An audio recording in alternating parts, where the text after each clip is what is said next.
Ini kerusi roda fully control automatic menggunakan joystick kat sini. Kerusi roda ni berat maksimum 1 ke 120 kilo boleh naik lagi. Okey, dia menggunakan bateri rechargeable kat sini dan kita slot in masuk je bawah ni. Okey, kerusi roda ni dia foldable. So kalau nak lipat dia pun mudah je. Tekan kat situ, angkat dia punya seat ni. So yang ni kaki kita lipat masuk. So nak buka daripada foldable ni, so tarik macam tu je.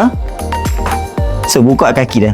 Okey, dan total berat dia dalam 21 ke 22 kilo macam tu lah. Kalau seorang nak angkat masuk dalam bonet kereta tu masih boleh lagi lah. Macam kereta aku ni sedan, so dia kena masuk baring lah. Tapi kalau MPV boleh lah bagi berdiri. Dia ada kaki kecil dua kat sini yang kita boleh pasang secara berasingan lah. So kaki kecil ni dia punya function, kita tak naik atas ni. So nak tolak dia boleh jadi sebagai kaki. Okey, motor dia berkuasa 250 watt kat sini. Naik bukit pun steady lah. Okey, tayar dia jenis getah, jenis hidup macam ni. So bila kita naik atas jalan raya ke, terlanggar bang pun dia sedap lah. Okey, dia ada 5 speed. Okey, tekan je kat sini tambah. Dan kelajuan 1 dia pun taklah pelan sangat, dan kelajuan 5 pun taklah laju sangat. Tapi kalau macam nak naik bukit ke apa, so better pakai 5 lah. So dia ada pick up sikit kat situ. Okey, so kalau ada macam jalan bump macam ni ataupun terlanggar batu, tak perlu risau tau, sebab kita dah lock dekat sini. Takkan auto tertutup ke ataupun tersembang ke depan. Dan function button lain macam horn, mute untuk sound, dan butang untuk panggil bantuan. Tolong saya.